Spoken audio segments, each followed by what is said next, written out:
پیارے پیارے اسلامی بھائیوں، اور سنیے نبی اکرم صلی اللہ علیہ وسلم کا انداز، آپ کے اوصاف و کمالات. آپ مسجد میں تشریف فرما ہیں، صحابہ کرام کے درمیان آپ خطاب فرما رہے ہیں، خطبہ ارشاد فرما رہے ہیں. باہر ایک بوڑھی عورت مسجد کے دروازے پہ آ کے کھڑی ہو جاتی ہے اور کہتی ہے اے اللہ کے رسول، مجھے آپ سے کچھ بات کرنا ہے. نبی اکرم صلی اللہ علیہ وسلم فوراً اس عورت کی طرف متوجہ ہوتے ہیں.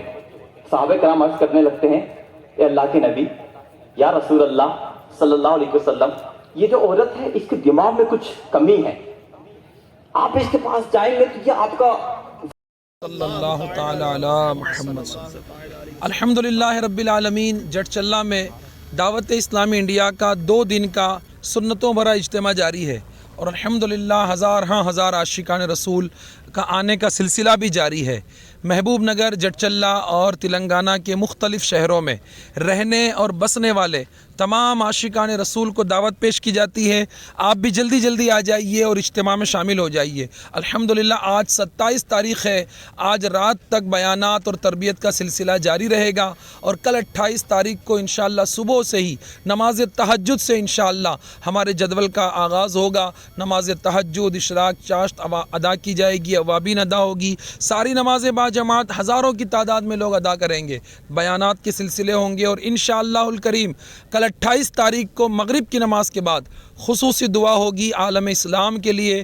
تمام عاشقان رسول سے گزارش ہے، جہاں تک بھی لوگ مجھے دیکھ رہے ہیں، سن رہے ہیں، آپ جلدی جلدی جٹ چلے کی سرزمین پر آئیے اور دعوت اسلامی کے اس 2 دن کے سنتوں بھرے اجتماع میں شرکت کیجیے. اپنے دوستوں کو، اپنے ملنے جلنے والوں کو، دوست احباب کو بھی دعوت دیجیے اور انہیں بھی ساتھ لے کر آئیے.